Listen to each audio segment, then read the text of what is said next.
Most of you aren't subscribed. Make sure to subscribe, as it helps out the channel.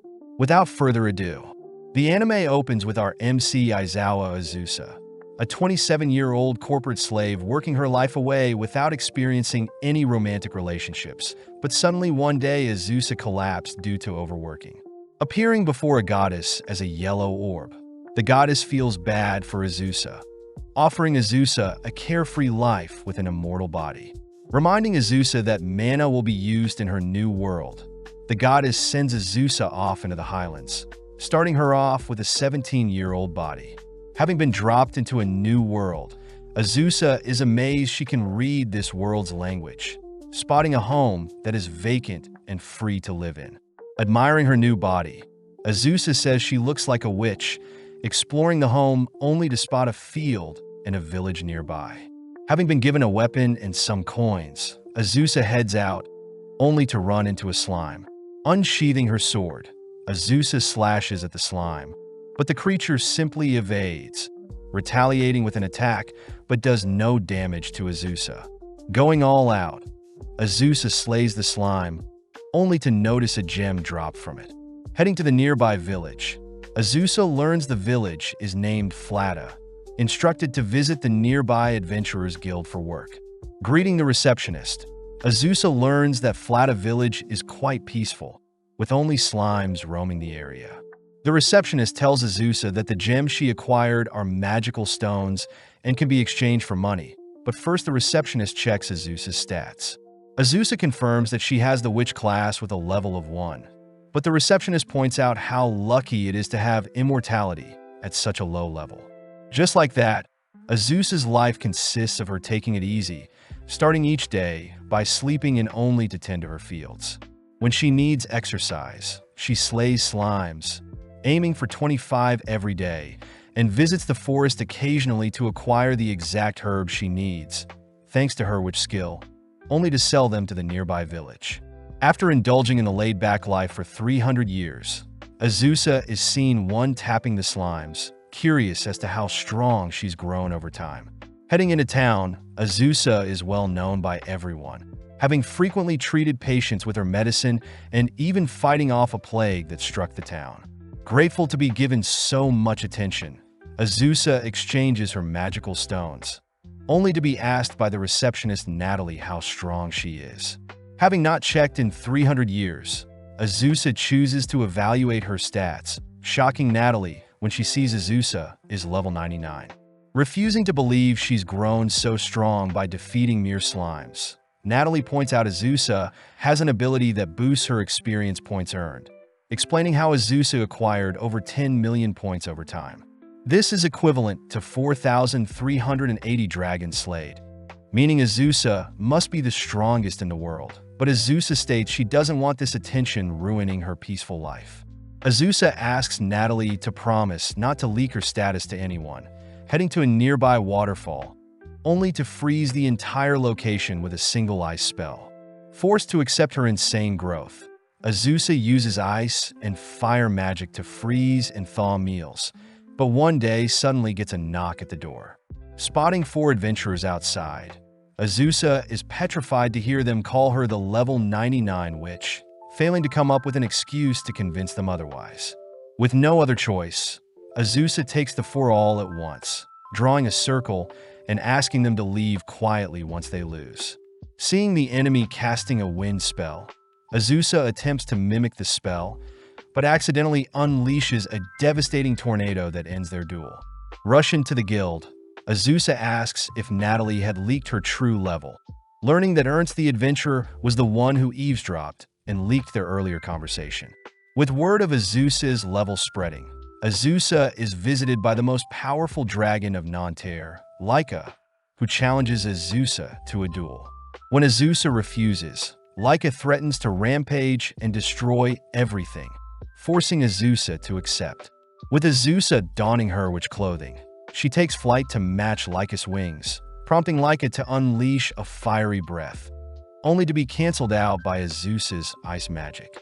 Impressed, Laika dashes forward clawing at Azusa, but upon seeing Laika trying to fire off another breath, Azusa simply freezes Laika's mouth. Falling out of the sky, Laika runs around mindlessly, accidentally destroying Azusa's house, forcing Azusa to knock Laika down with a single punch. Glaring at Laika, Azusa orders Laika to repair her house, something Laika agrees to do, asking for permission to retrieve funds from where they live. With Azusa warning Laika to not lie to her, Laika hurriedly flies off, leaving Azusa to head into town, seeing as her house is destroyed. As the town praises Azusa for fending off a dragon, Azusa chooses to stay at the Flata village office, thankful to be given the guest house. Azusa realizes the girl serving her was a young girl she saved in the past, choosing to accept the town's kindness and head to the Keen Eagle restaurant. Warmly greeted by the townsfolk, Azusa orders her usual omelet and beef stew, enjoying the delectable meal as the town celebrates Azusa the Great Witch of the Highlands.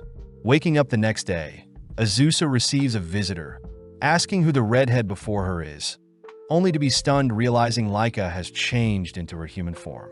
With Azusa confirming that Laika has indeed repaid her debt, Laika shyly asks to be Azusa's pupil, horrifying Azusa as she only got so strong fighting lowly slimes. Laika states she was naive to claim herself as the strongest, wishing to work diligently like Azusa and grow stronger. Azusa realizes that Laika could take over the cooking and cleaning, immediately taking Laika as her pupil, learning that Laika was born 300 years ago as well. Returning to her destroyed home, Azusa notes how they should expand to fit more people, prompting Laika to take over as she carries over some resources, immediately working on the overall foundation and structure of their new house. As it gets dark, Laika says she'll work all night and finish in the morning, but Azusa stops Laika, demanding Laika to not overexert herself. Touched by Azusa's words, Laika is grateful to her master, both clocking out for the day, only to return in the coming days to finish up.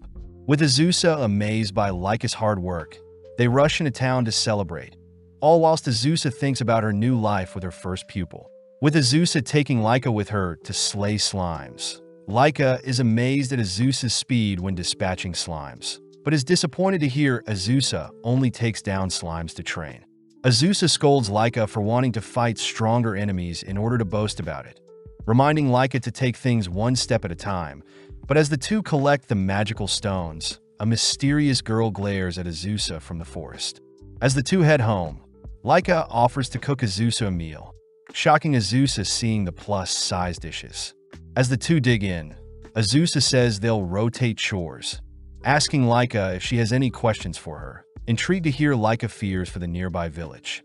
Laika says she fears an evil mage or other monsters attacking the village will be more likely, especially since Azusa's mighty status will draw in others across the world, making the village one of Azusa's weak points.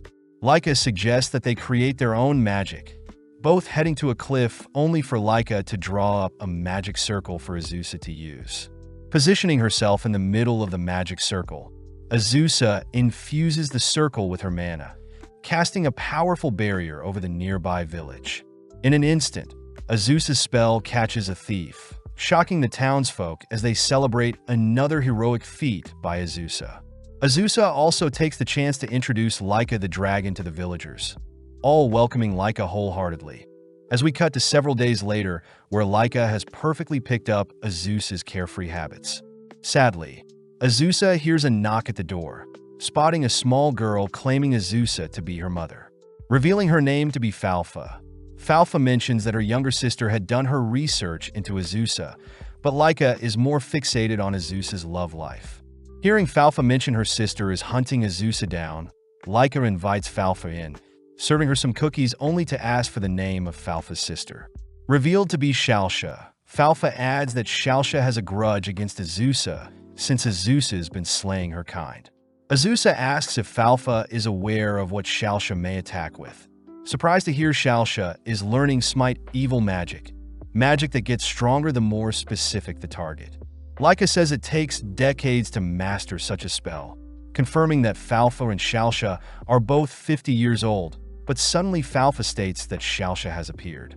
Rushing outside, Azusa makes note of Shalsha's potent aura. Hearing Shalsha declare she'll avenge her own death. Azusa asks to know how she infuriated Shalsha. shocked to hear that Falfa and Shalsha are made from the souls of the slimes Azusa hunts, making the girls slime spirits. Seeing as Shalsha is dead set on fighting Azusa, Laika suggests Azusa blast the girl away with a tornado, but as Azusa casts her wind magic, Shalsha easily disperses the spell. With everyone shocked, Shalsha reveals her smite evil target is specifically the Witch of the Highlands, making Shalsha the perfect counter to Azusa. Getting serious, Azusa combines a red and blue flame, blasting Shalsha with a newly created black flame, but Azusa's magic bounces off Shalsha's body. Falfa mentions how Shalsha has been saving up her mana to ensure she takes out Azusa, but her magic will run out in an hour. But seeing as Shalsha is only after her, Azusa chooses to flee for her life. Sadly, Shalsha negates Azusa's flight magic, preparing a lethal spell all whilst the others watch. With Azusa accepting her demise, Laika transforms, intercepting Shalsha's attack, declaring that no one will touch her master. As both Shalsha and Laika prepare to battle, Laika rushes Shalsha with her claws, surprised to see Shalsha suddenly faint when Laika nudges her. Having brought Shalsha back to her home, Shalsha awakens, disappointed having to rely on her enemy's kindness. Leaping out of bed, Shalsha prepares to strike Azusa down, but realizes she has run out of mana, cursing herself for being so weak. Azusa points out that at least Shalsha will have a reason to live now that Azusa is still alive, confusing Shalsha as to why Azusa would help them. But Falfa finally speaks up. Falfa asks Shalsha to not be so harsh on Azusa, especially since it's human nature to slay slimes, asking Shalsha instead to leave behind her resentment and live her life. Seeing Shalsh finally give up on her revenge schemes, Azusa asks if the girls would like to live with them, ordering Shalsha to first call her mother as well. Wanting to celebrate their new family members, the gang head out to purchase items, learning along the way that evil slimes exist in the world. The sisters utter that the slimes of Nanterre are dark-colored, whereas the slimes in the Highland are pale, mentioning how evil slimes are light in color. The girls also add that all slimes have a weak point, stabbing at a slime hole only to instantly slay it. Finally heading through town, Azusa runs some errands while showing the sisters around, stopping only to quiz the girls on some landmarks. Seeing Falfa easily remembering the landmarks, Laika asks how Shalsha is doing, hearing Shalsha point out the old road that led to the Old Kingdom. Heading home, the gang feast on Laika's plus-sized meals, all praising Laika for the delicious meal. Seeing the sisters abstain from eating their celery, Azusa offers to give them cake later, convincing them otherwise. Glancing at Laika, Azusa calls out Laika for skipping over her celery as well, all ending the night with some chiffon cake. With the sisters given a room to share, Laika suggests that they recruit an elf or demon next, but first Azusa chooses to value their family of four as is. With several nights passing, Azusa watches as the sisters indulge in history books, shocked to see the girls studying elven history. Hearing a knock at the door, Azusa is jealous to see a voluptuous shy elf at the door, hearing that the elf is currently on the run. When the elf asks Azusa to save her from the high demon Beelzebub, Azusa rushes to shut her door, but the elf stops her showering Azusa with praise. Inviting the elf inside, the elf introduces herself as Halkara, an elf from the nation of Hrant, and is also an apothecary, someone who deals with medicine. Azusa wonders what Beelzebub wants with her, learning that Halkara is a renowned apothecary, having invented the Nutri Spirit Energy drink using various mushrooms, even making decent profit with the product. Apparently, one day, Beelzebub herself tried out the energy drink, but fell ill as the energy drink was rumored to be poisonous to demons, and has ever since chosen to hunt down and pay back Halkara for making the concoction. With Halkara begging for Azusa's help, Azusa agrees, giving Halkara the new title of Azusa's second pupil. But first they need to find more fitting clothes for Halkara. Getting to work, Azusa places a protective barrier over their home, serving Halkara a standard meal that brings her to tears. Halkara reveals she had to survive on tree nuts while she was fleeing, grateful to be fed a hearty meal, only to head out to gather herbs with Azusa. Getting to work, Halkara chooses to only pick mushrooms, mentioning how she specializes in mushroom picking, pointing out how to remove the poison from said mushrooms. Heading to a nearby river, the girls grill some of the mushrooms, prompting Halkara to serve them with some fermented soybean sauce, something Azusa notes smells like soy sauce. As the girls indulge in the mushrooms, Azusa mentions how they should bring the others next time, suddenly spotting Halkara acting all giddy. Weirded out, Azusa realizes Halkara ate some poisonous mushrooms, having accidentally mixed one of the herbal mushrooms for an edible one. Sadly, Halkara reveals the side effect of the poisonous mushroom to be stimulation of the body and mind, making her laugh uncontrollably whilst also feeling lewd. Immediately leaping back, Azusa watches as Halkara begs to play, but Azusa instead blasts Halkara with a spell. That night, Halkara serves the others her mushroom dishes, apologizing for her lewdness earlier, but luckily Azusa had blasted Halkara with a neutralizing spell before things got spicy. With everyone appreciating Halkara's mushroom dishes, Azusa takes Halkara to slay some slimes with her, jealous at Halkara's peculiar techniques. Even walking through town, Halkara draws the attention of men, but Azusa finds it weird that the girls are glaring at Halkara, both heading to check out some quests at the guild. Natalie informs the girls that a generous-looking quest was added recently, having been created by Beelzebub herself, and asks for a voluptuous apothecary elf in exchange for 15 million gold. That night, Azusa deduces that Beelzebub putting up the quest must mean she is aware of Halkara's location, asking Laika to evacuate the sisters elsewhere. With Laika and the sisters immediately heading off, Azusa hopes her barrier will buy them some more time, watching as Halkara downs an energy drink to stay active. Azusa scolds Halkara for drinking so many energy drinks and eating dinner without her, but Halkara swears that she did no such thing, both suddenly turning their attention to a strange-looking fly. Azusa remembers Beelzebub is Lord of the Flies, suddenly hearing a demonic voice call out to them, only to watch as the fly transforms into Beelzebub herself. With Halkara immediately bowing her head to submit, Azusa states she knows Beelzebub had lived alongside everyone the same time Halkara moved in, having needed to confirm that Halkara was the apothecary she was looking for. Grabbing onto Halkara, Beelzebub demands Halkara do what she says, but Azusa interjects stating that they should have a duel to settle this dispute. Laughing gleefully, they both agree to head outside, but as Beelzebub spreads her wings, she accidentally flies too high, ultimately getting zapped by Azusa's barrier. Hearing Beelzebub refuse to give up, Azusa suggests that they reschedule their duel, but out of nowhere, Beelzebub begins to quiver, suddenly falling unconscious. Placing her in one of the beds, Azusa prepares a healing spell, wondering if healing magic would work on a demon, but is relieved to see Beelzebub's pain go away. Waking up, Beelzebub thanks Azusa for saving her, asking to have more of Halkara's energy drink when she is better, confusing Azusa. Beelzebub reveals that Halkara's energy drink helped her pull an all-nighter, and it was ultimately her stress that caused her fever, not the drink itself. Additionally, the Nutri-Spirit energy drink is loved by the devil and all demons alike, relieving Halkara, but this news annoys Azusa.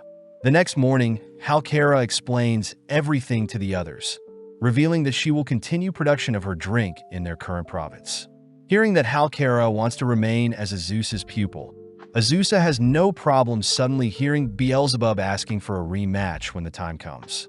Beelzebub says she'll teach Azusa how to summon her, but first teaches the sisters some history on demon society, only to become flustered hearing the sisters asking about Beelzebub's love life. Seeing her family grow, Azusa can't help but feel at home, only to receive some bad news from Laika the next day. Flashing back, we see a younger Laika spending time with a redhead, waking up before she can remember anything else.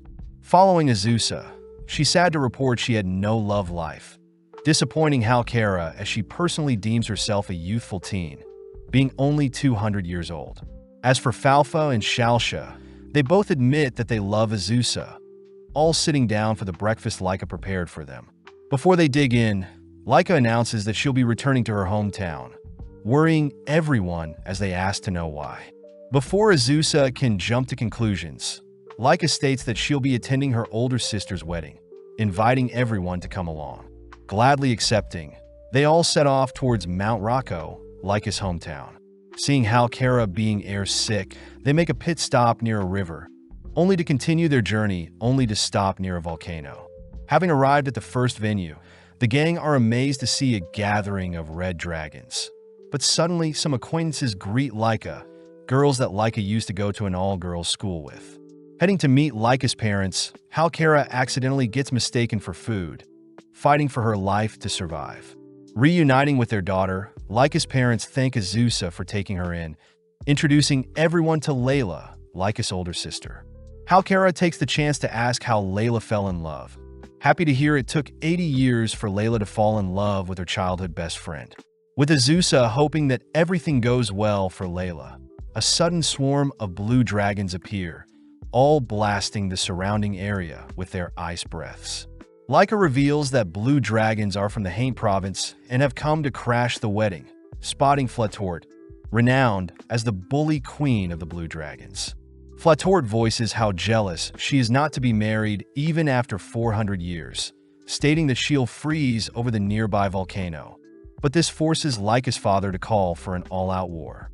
Seeing as it's too dangerous, Azusa suggests that they all flee, spotting Halkara playing dead, but snaps out of it when a dragon approaches. Running through the battlefield, Azusa carves a path for the gang to flee, all whilst Laika and Flatort exchange some insults. Having heard enough, the two begin brawling, all whilst Azusa and the others watch from a safe vantage point. Knowing that she shouldn't intervene in other families' affairs, Azusa chooses to lay low, but upon seeing a blue dragon attempt to freeze them, Azusa switches gears. With a single kick, Azusa sends the stray dragon flying, asking Halkara to take the sisters elsewhere, while she personally assists the red dragons. Following Laika, she and her father seem to be cornered, only to spot a hail of fireballs drawing the surrounding blue dragons elsewhere. Revealed to be Azusa, Azusa makes quick work of a dragon, watching as the surrounding dragons simultaneously unleash their ice breaths. Erecting a fire barrier to defend, Azusa speeds towards the attacking dragons, instantly pummeling them all to the ground. Spotting Flatort nearby, Azusa dashes in for a lethal kick, surprised to see Flatort tank the blow. Seeing Flatort firing off an ice breath, Azusa simply counters with a fireball, followed up with an axe kick that sends Flatort plummeting out of the sky. With the remaining blue dragons fleeing, the red dragons celebrate a successful victory, but Laika remembers that Flatort has still sent a separate force to freeze their nearby volcano. Heading to the nearby hot spring town, Laika is worried the tourists may indirectly get hurt by the dragon's dispute, reassured by Azusa that everything will run smoothly for her sister's wedding. Hearing commotion nearby, our duo rush up some stairs, spotting a flock of blue dragons bound to the ground by some dark magic. Realizing it to be the work of Beelzebub, Beelzebub mentions how she frequents the hot springs in town, annoyed when she stumbled onto some blue dragons threatening to run amok in town. Laika is amazed that Beelzebub bound 5 blue dragons with a single spell, learning that Beelzebub has lived for 3,000 years, reminding Beelzebub of her rematch with Azusa. Azusa takes the chance to thank Beelzebub, flustering her as she's showered with praise, only for the gang to return to the others. With Beelzebub helping to bind the other blue dragons, allowing Laika to order Flatort to return to her human form, handing Flatort a bill to cover all the damages and medical bills for the injured.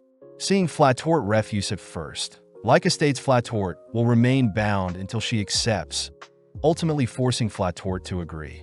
Additionally, Azusa takes the chance to ask Flatort to sign a treaty for the blue and red dragons to get along, forcing Flatort into submission when Azusa gives off a menacing glare. With Beelzebub personally standing witness to the agreement of the treaty, Flatort feels defeated, exciting Azusa as she graciously thanks Beelzebub with another hug. Moving on to the second party, Azusa notices all the red dragons take their human form, but gets worried seeing Halkara stumbling around with booze in her hands. With Beelzebub joining the conversation, they all watch as Layla and her groom appear, all dazzled by Layla's beauty. Layla is glad to see Laika make so many friends, happy to hear Laika wish her the best, but is more surprised seeing Flatort giving her blessings as well.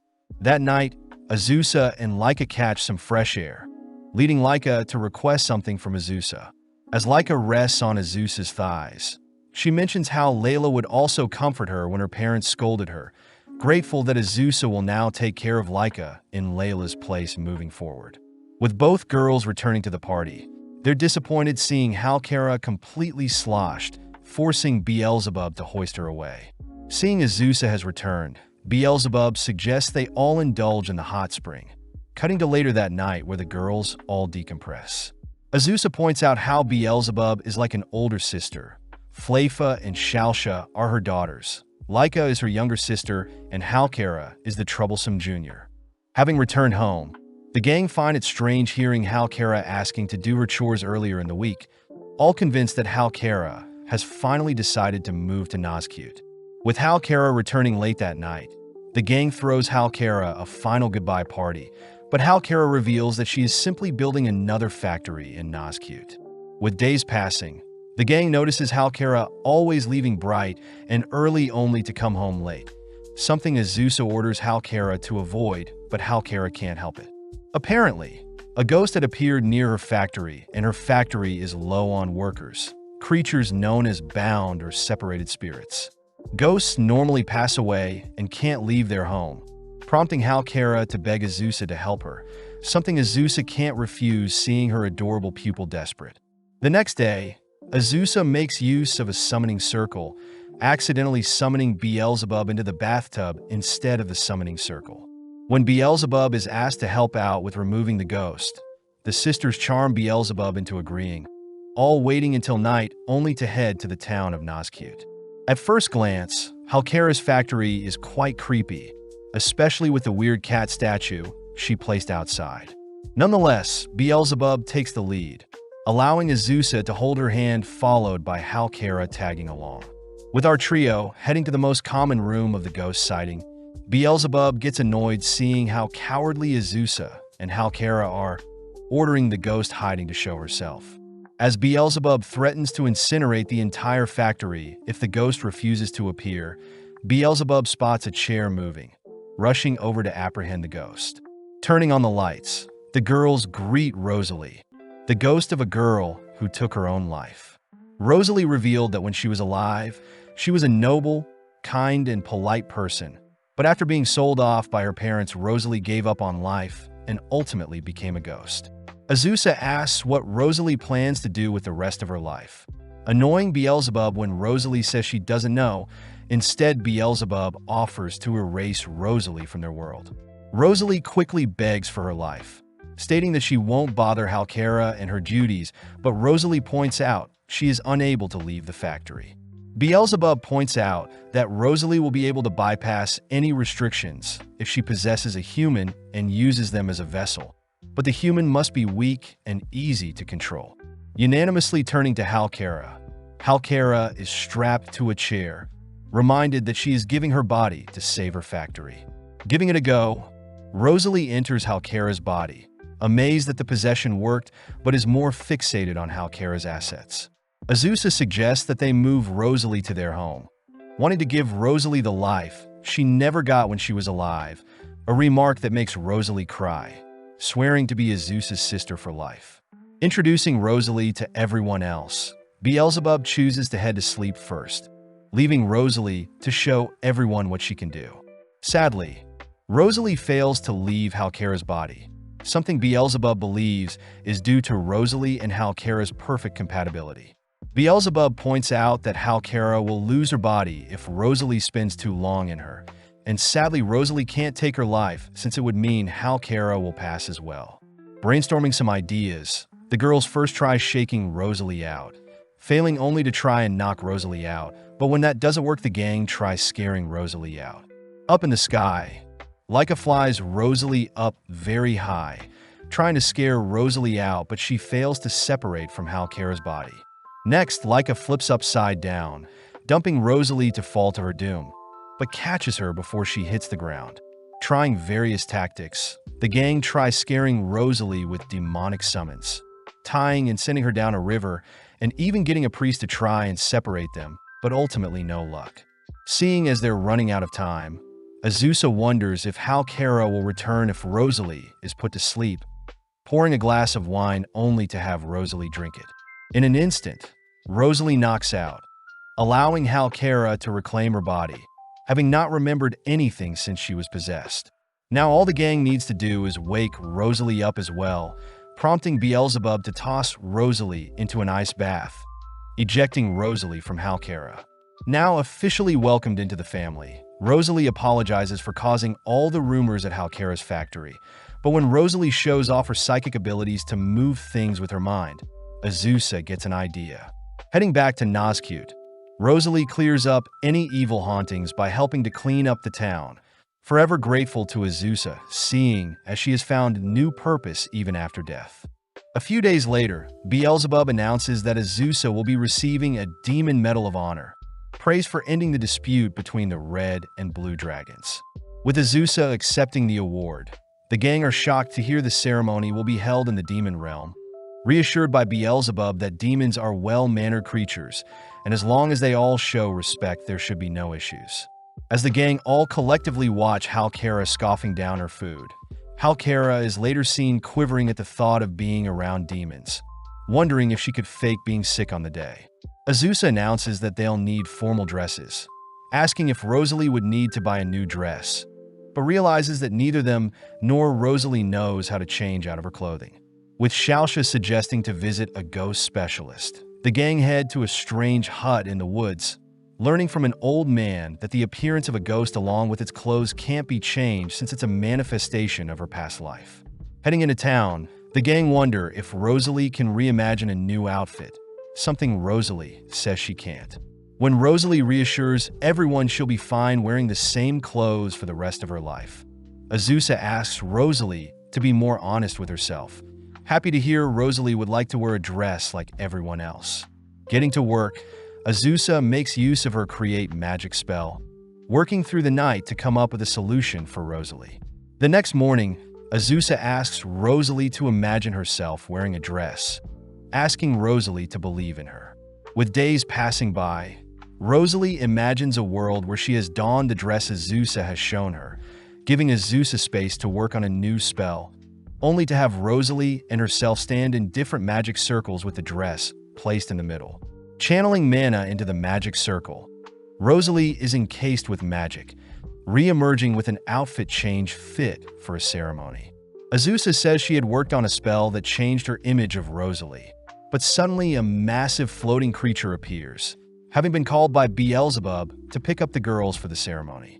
Beelzebub mentions their ride is a Leviathan, all amazed to see the creature house a building on its back. As the gang explores the luxury rooms provided, Beelzebub is proud to announce they have their own hot spring, but suddenly demands to know why one of her employees is slacking off. Apologizing and introducing herself as Vania the Leviathan, Vania gets dressed all whilst Beelzebub warns the gang not to bathe in the demon hot spring too long as the waters will melt them. Meeting back up with Vania, Vania reveals that her older sister Fatla is currently carrying them, and that Fatla and herself normally take turns to transport passengers and serve the guest meals. Vania takes the chance to announce their meals will primarily be poultry, all admiring the surrounding view as Beelzebub wraps up a tour of the building. As they all head to dinner, Vania serves up various poultry and vegetable dishes, impressing everyone as they admire the valuable ingredients used to create such dishes. With the gang decompressing in the hot spring, they all head to bed, but outside we spot Rosalie admiring the view.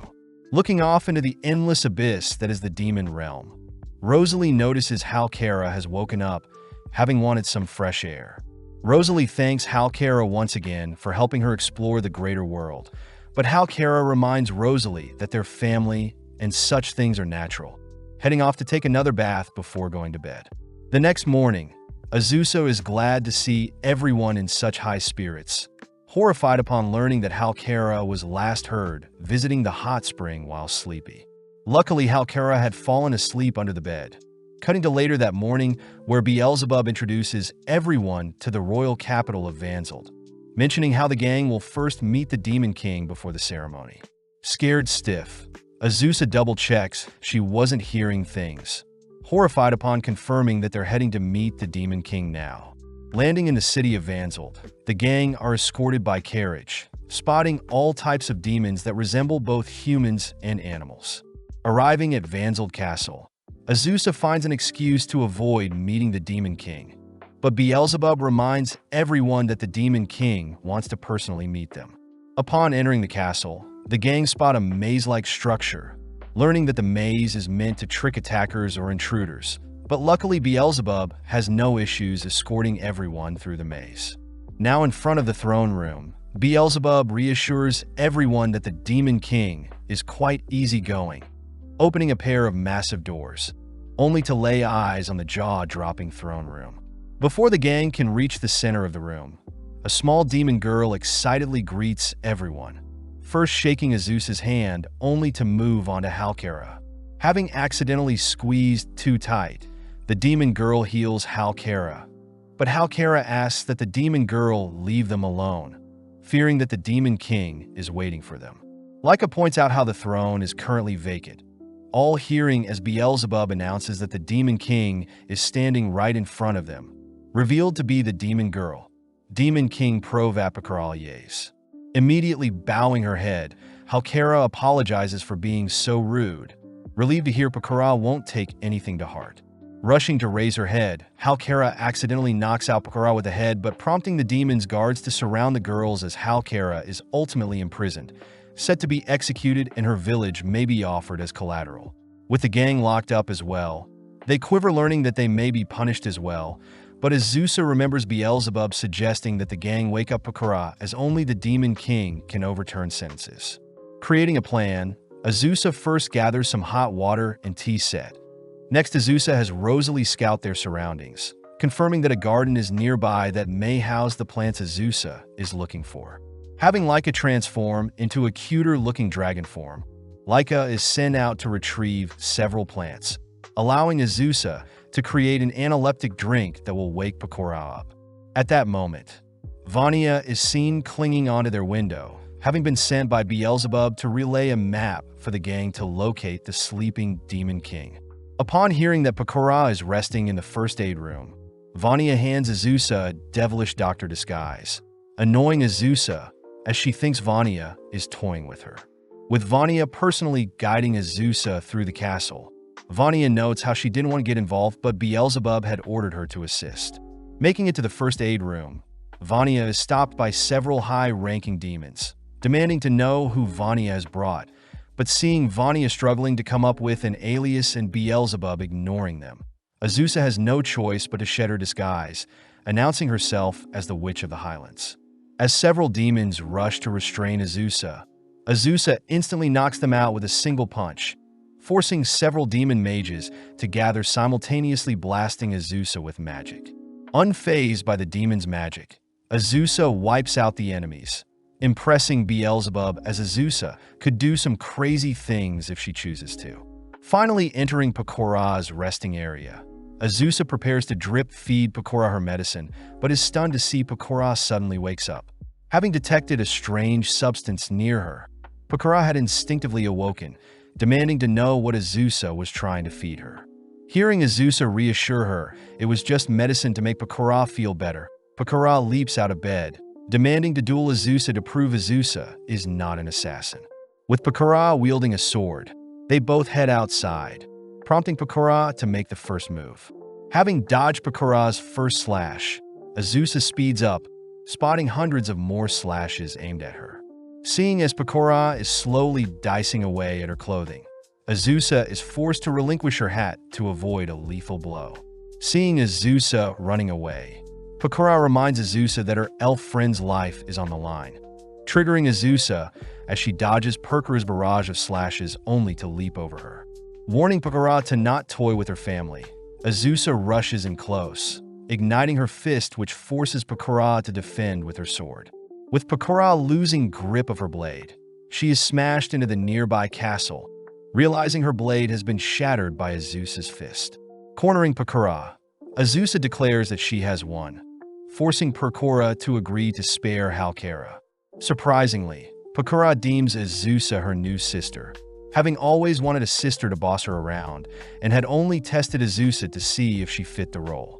Weirded out, Azusa chooses to dominate Pakura, ordering Pakura to release Halkara at once.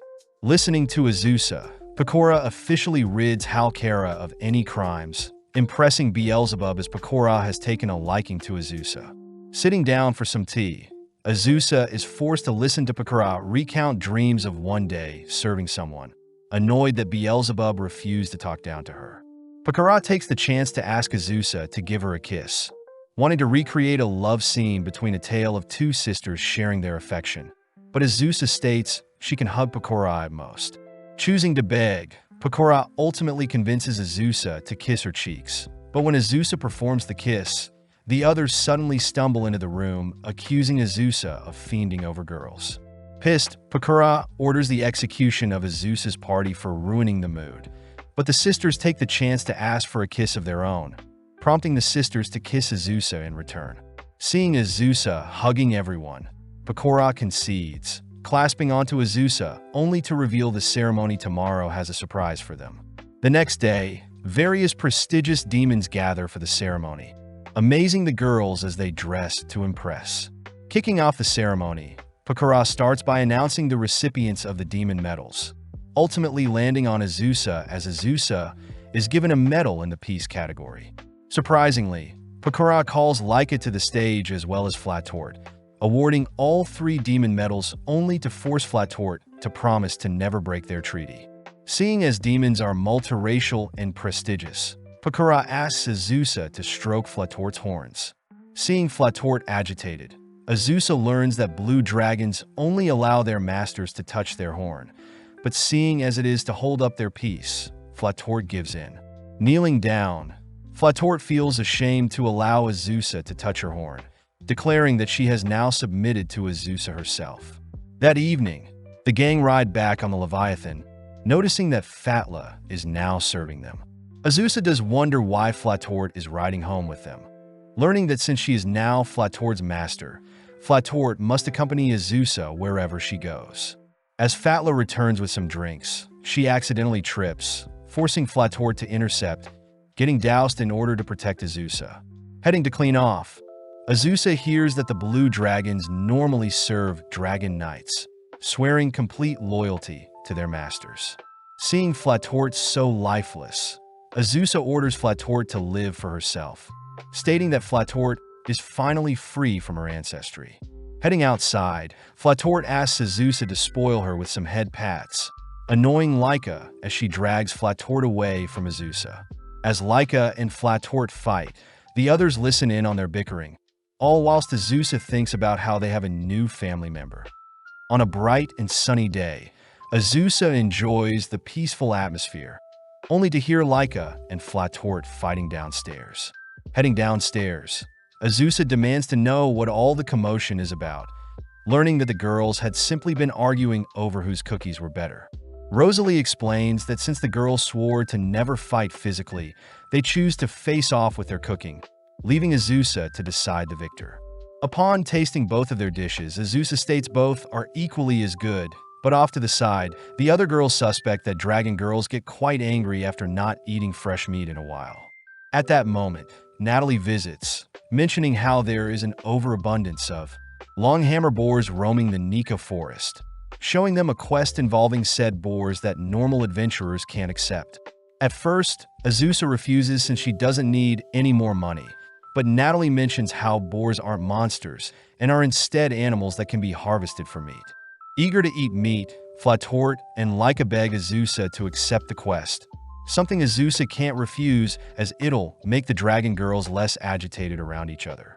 Immediately setting out to the Nika forest, Flatort and Rika are in high spirits, but Azusa notes how the terrain is steep, favoring the boars.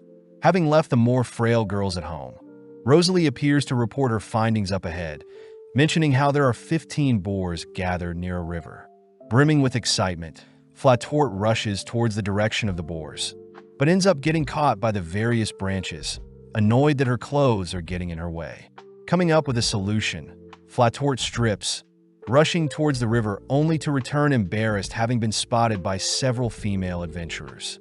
Choosing to put back on the bare minimum, Flatort rushes back towards a river, forcing the others to give chase this time. Confused to see the boars have stripped Flatort. Unable to retrieve her clothes, Flatort is forced to watch her clothes float down the river, giving in to her wild side as she takes the boars naked. As Azusa and the other girls join in, they rack up a pile of boar corpses, all sitting down to devour some roasted boar steaks. Happy to see the dragon girls satiating their urges, the gang spot Beelzebub and Vania flying by, having been sent to check out the boar situation as well, but instead retrieve Flatort's lost clothes. Seeing as there is enough for the entire family, Azusa holds a little gathering, all devouring the infinite supply of boar before them. That night, whilst everyone is fast asleep, Azusa speaks with Laika and Flatort, happy to hear the girls have calmed down after their boar hunt. Azusa learns that the girls were initially fighting to see who could spend the night with her, resolving said issue by allowing both girls to share the bed with her. Azusa states that she'll play the role of the big sister. Flatort is the middle sister, and Laika is the younger sister. As the girls head off to sleep, Azusa awakens in the middle of the night, noticing the dragon girls have vanished only to discover they've snuck off to have a midnight snack. Heading over to Halkera's Nazcute factory the next day, Azusa is praised for helping out at the factory, overhearing some of the workers mention that someone is impersonating and claiming to be the Witch of the Highlands. Reporting the news to the others, the girls immediately call the execution of this imposter, but Azusa says she simply wants to point out the wrongdoings of this impersonator. Splitting up, Azusa and Laika head west, noticing some sort of event happening, but Laika suggests they visit a tavern to get some intel. Upon entering the tavern, the girls are called pigs by the owner, realizing the theme of the bar is for sadistic women to insult their customers, something that their customers deeply enjoy. When Azusa asks the store owner for some intel, Azusa and Laika are forced to work a bid in exchange for the information, both taking turns insulting the customers. Having completed their agreement, the girls are told to head north, noticing a crowd forming in town. Upon confirming that the crowd have gathered around the impersonator, the girls listen in as an older lady claims herself to be the Witch of the Highlands, yet she is unable to give the crowd any medicine. Taking center stage, Azusa calls out the old lady's lies, demanding the lady challenge her, but suddenly realizes the old lady has fled. With Laika helping track down the lady, Azusa chooses to cast a binding spell, forcing the imposter to shed her disguise, revealed to be a young girl. Returning to her home, the young girl introduces herself as Ino the Witch, someone who also dabbles in medicine creation. Ino shows her some mandragora pills she's invented, meant to release exhaustion and eye strain, but Azusa wonders why Ino doesn't sell her products to the public. Ino states that as a witch, she doesn't want to draw too much attention to herself, suggesting that someone else should help market and sell the product.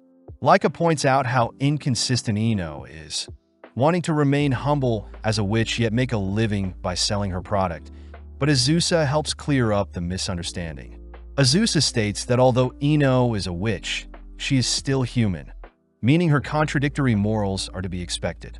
Amazed that Azusa understands her, Ino cries that she wants people to recognize her talents, wishing for the day a bronze statue of herself is created in her hometown.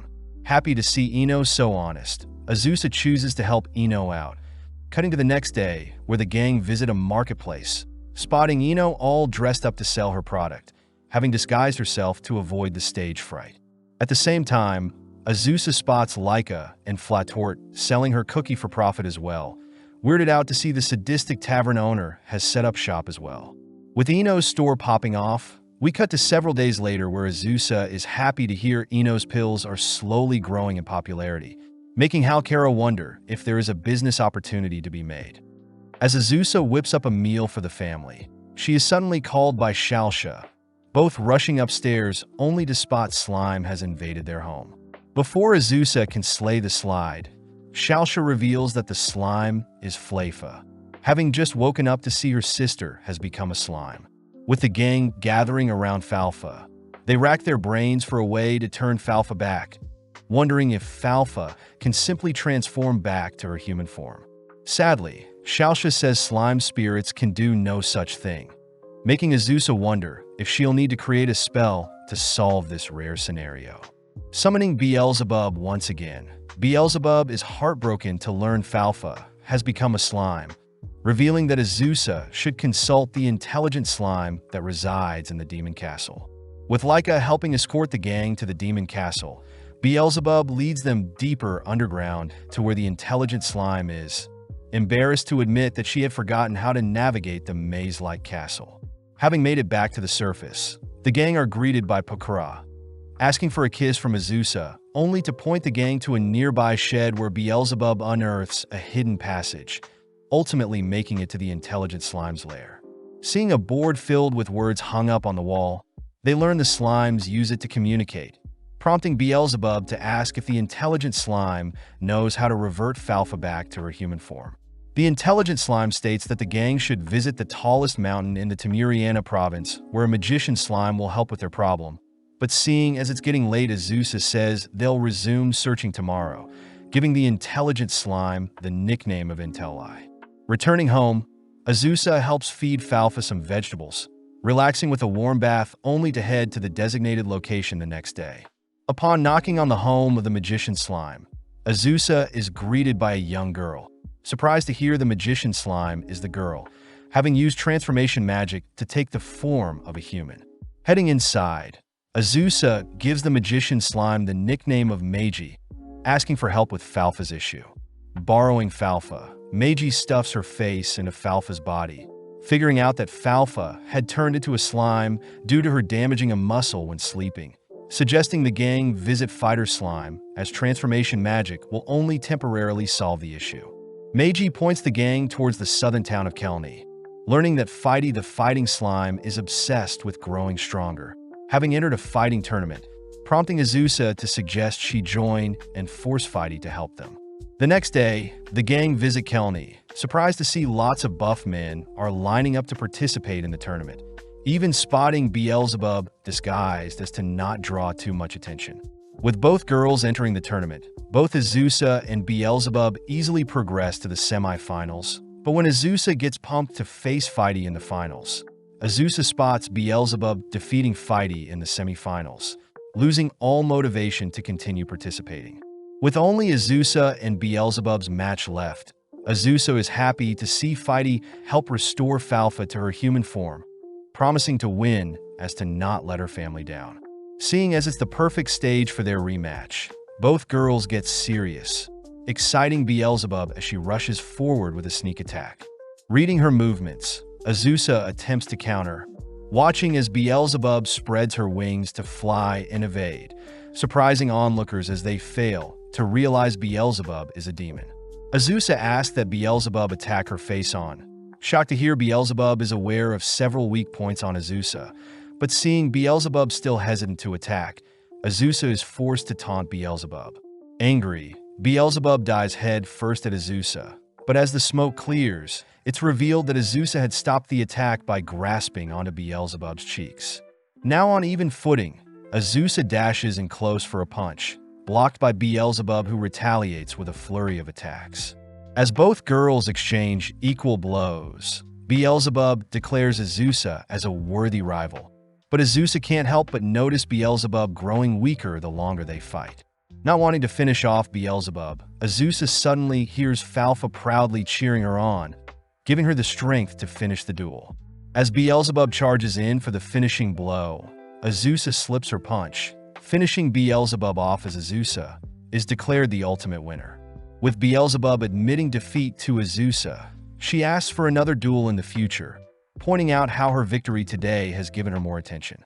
That evening, Azusa thanks Fighty once again for curing Falfa, surprised to hear that Fighty is obsessed with growing stronger and earning lots of money. Fighty takes the chance to ask to be Azusa's student, amazed to see Azusa decimate her opponent even without any martial arts knowledge. When Azusa refuses, Fighty's asked to at least have a duel, both heading outside for their match. Before Fighty can land a punch, Fighty senses Azusa's aura, realizing that Azusa had slain countless slimes in the past. Having fallen unconscious, Fighty wakes up realizing a slime like her is not worthy to be Azusa's student, suddenly noticing Beelzebub showing up. Fighty instead asks to be Beelzebub's student, who is forced to take Fighty in upon seeing Azusa and the Slime Sisters begging her to. Several days later, the gang are shopping in town when they stumble onto a poster mentioning that the famous minstrel Shifunoya is visiting Flatta.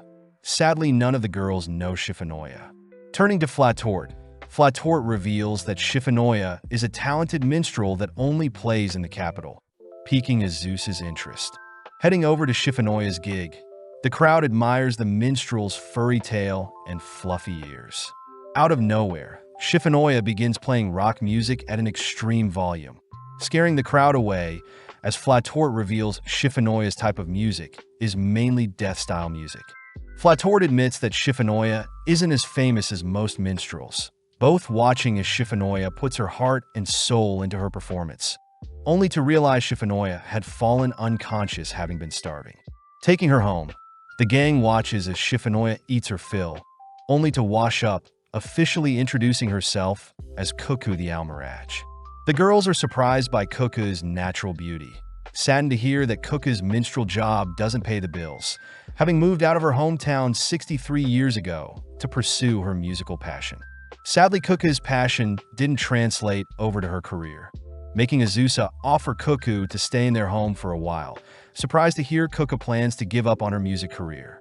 Instead, Cuckoo shows off several job offers for waitresses, knowing that she'll be able to make a living if she follows what's best for her. But Azusa asks if Cuckoo has truly given up on her passion. Cuckoo corrects Azusa, stating that she will forever love music, something Azusa is glad to hear. Azusa points out that Cuckoo should double down and reconsider her future while she stays with them, reassuring Cuckoo that she doesn't need to pay any rent, but Cuckoo offers to play for them. Upon hearing her death rock persona, Cuckoo stresses out the girls as they can't bear Cuckoo's music, forcing Azusa and Flatort to have a meeting with Cuckoo. Flatort begins ridiculing Cuckoo's choice of music, annoyed that Cuckoo is too stubborn to try different genres of music and instead offers to show Cuckoo something. Surprisingly, Flatort flawlessly plays the guitar while singing, earning herself a round of applause as Azusa suggests that Cuckoo brainstorm some song lyrics with the others. Holding a mini talent show, Azusa has the girls offer up some lyrics, starting with Laika, who is rejected due to her serious tone. Next is Halkara, who focuses solely on advertising her products. Then it's the Slime Sisters, who show off a adorable-sounding song, only for Rosalie to wrap up the show with a gloomy and depressing song. Having been inspired, Cuckoo agrees to shed her old persona of Shifunoya, spending more time with the girls as she brainstorms a completely new style. With it already being several days, Cuckoo decides to head out, reminded by Flatort that she needs to stay consistent and persevere to make up for her lack of musical talent. At that moment, Beelzebub appears, asking to drink with everyone since it's her day off, giving Cuckoo the perfect chance to show everyone what she's been working on. Running through her songs, Beelzebub is amazed, officially inviting Cuckoo to Vanzeld's Music Festival, where Cuckoo will be performing for 20,000 people. With the gang flown over to the Demon Castle by Fatla, Cuckoo makes preparations for the festival, all whilst the girls explore the town. Returning that evening, Azusa spots Cuckoo more demoralized than ever, especially after seeing the venue size. Speaking up, Flatort reassures Cuckoo she'll be fine, inspiring Cuckoo to give it her all. That night, the gang stand amongst the crowd as Cuckoo takes center stage. Nervous at first, but upon seeing the girls cheering her on, Cuckoo eases up. In mere moments, Cuckoo's music captivates the crowd, all hypnotized by Cuckoo's catchy lyrics. Throwing Cuckoo an after-party to celebrate her growth as a human, Cuckoo is unable to express her gratitude, hearing from Beelzebub that she has already received hundreds of requests to play in the capital. Before the night wraps up, Flatort expresses how she feels about Cuckoo's perseverance as an artist through her own death punk song, bringing Cuckoo to tears as she considers Flatort her master for life. Seeing as it's a perfect day, Halkara heads out to farm some mushrooms, throwing a barbecue to cheer everyone up. As Azusa devours the delectable mushrooms, she suddenly hears Halkara describe the dwarf mushroom she just ate to be poisonous, suddenly falling unconscious. Having woken up, Azusa is shown to have shrunk, ordering Halkara to figure out a way to turn her back. In the meantime, The girls take turns playing and admiring how adorable Azusa is, forcing everyone to adapt to this new child in their family. The next day, Laika serves Azusa a child-sized meal, asking for permission to pet her. With both Laika and Flatort stroking Azusa, we cut to later that day, where Rosalie asks to comb Azusa's hair. Seeing Azusa so tiny, Rosalie points out how Azusa is like a doll, only for Halkara to interrupt them, apologizing since she hasn't figured out a solution to turn Azusa back. With no other choice, Azusa summons Beelzebub, immediately adoring Azusa's miniature size. With Beelzebub agreeing to help, both the Slime Sisters accompany Azusa, all riding on the Leviathan to the demon realm, all whilst Beelzebub indulges in the girl's cuteness. Walking through the castle, Azusa fears Pakora will learn of her tiny form, suddenly picked up as Pakora hugs Azusa tight. Pakora divulges that in the demon realm, a world tree contains pharmacists that should have the knowledge to cure any disease, suggesting Azusa climbs said tree. Azusa hears that the world tree is hollow, is like a complex maze, has 108 floors, and is filled with wild animals. Seeing as she has no choice, Pakora asks for Vanya and Fatla to escort Azusa, all three immediately heading out. Upon entering the entrance, they note the dungeon-like structure, but are shocked to see the first floor has been converted into a tourist store with a sign pointing to an elevator to the 10th floor. Fatla mentions how coins are demon currency, and the higher people want to go the more expensive, pointing out how wolves can be seen roaming the 11th and 12th floors. With Vanya purchasing the trio some famous deep-fried buns, the gang ride the elevator to the 11th floor, noticing they need to pay 500 coins as they want to see the wildlife. Paying the coins, the gang head into the jungle area, suddenly surrounded by wolves. But as the wolves pounce on them, it's revealed that the wolves are tamed, having detected that their visitors are quite strong. Azusa hears that there will be an elevator to the 17th floor and another one on the 19th floor, shocked to hear the outrageous prices needed to ride the elevators, hearing that the world tree had been intentionally converted into a dungeon to force people to use the elevators. Having made it to floor 38, the trio rests for the night, choosing to indulge in a hot spring. The sisters take the chance to thank Azusa for this experience. Having only visited the world tree when they were younger, all three agreeing they'll aim for floor 84 tomorrow. Just as promised, the gang progressed smoothly through various mazes and terrain, resting on floor 84, only to encounter some sloths on the next floor. With the girls taking turns to fight and scare away the sloths, they continue to progress up the tree, passing floors 89, 96, 102, finally reaching floor 107. Upon opening the floor's gate, the girls admire the view, prompting Vanya and Flacia to reminisce on memories with their family, having climbed the tree when they were younger. Finally, at floor 108, Azusa asks the receptionist for medicine to cure her dwarfism, shocked to hear Ino's Mandragora pills cure the curse. Spotting Ino nearby, Ino mentions how wyverns can be used to ascend the tree in an instant, annoying Azusa as she confronts Pakora, innocently stating that she had forgotten to tell Azusa about the wyvern and the pills. Instructed to take the pills in front of everyone, Azusa slowly begins reverting to her true size, suddenly realizing that her normal body is bursting out from her child clothing. Realizing Pakora was teasing her, Azusa drags Pakora into the bath with everyone, scolding Pakora for playing pranks on her. Atoning for her sins, Pakora takes the chance to ask if she can fondle Azusa's breast, chasing Azusa around the bath as the others watch the girls arguing. In the next couple of days, the girls head into town, hearing that the town is holding a dance festival for the next 2 days. Azusa admits she only recently found out about this yearly festival, having distanced herself from the town in the past 300 years, but believes it would be fun to explore seeing as she has a family with her.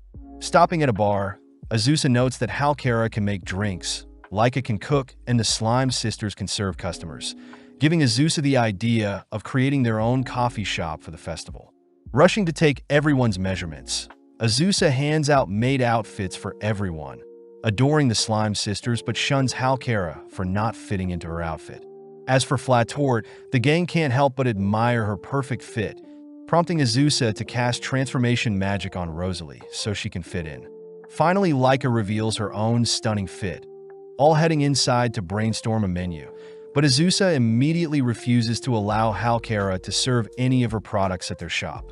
Hearing the Dragon Girls fighting, Azusa shoots down Laika's omelet eating challenge idea along with Flatort's all-you-can-eat meat course, choosing to come up with the menu herself.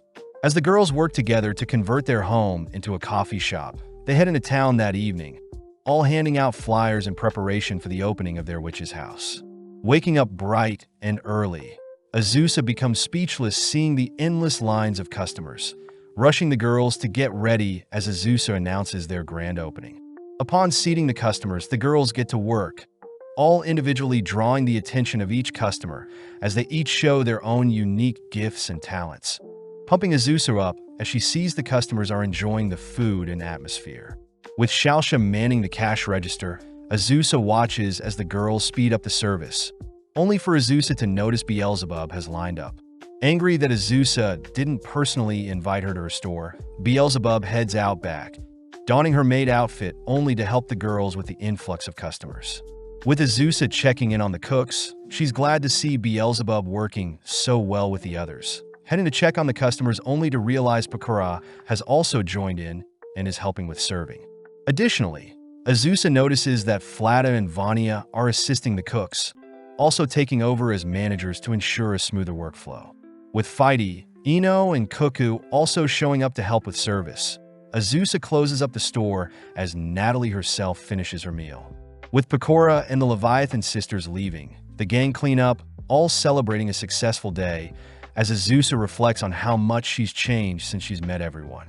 In the morning, Azusa and Laika return to their usual routines, hunting slimes only to make plans to attend the final day of the dance festival.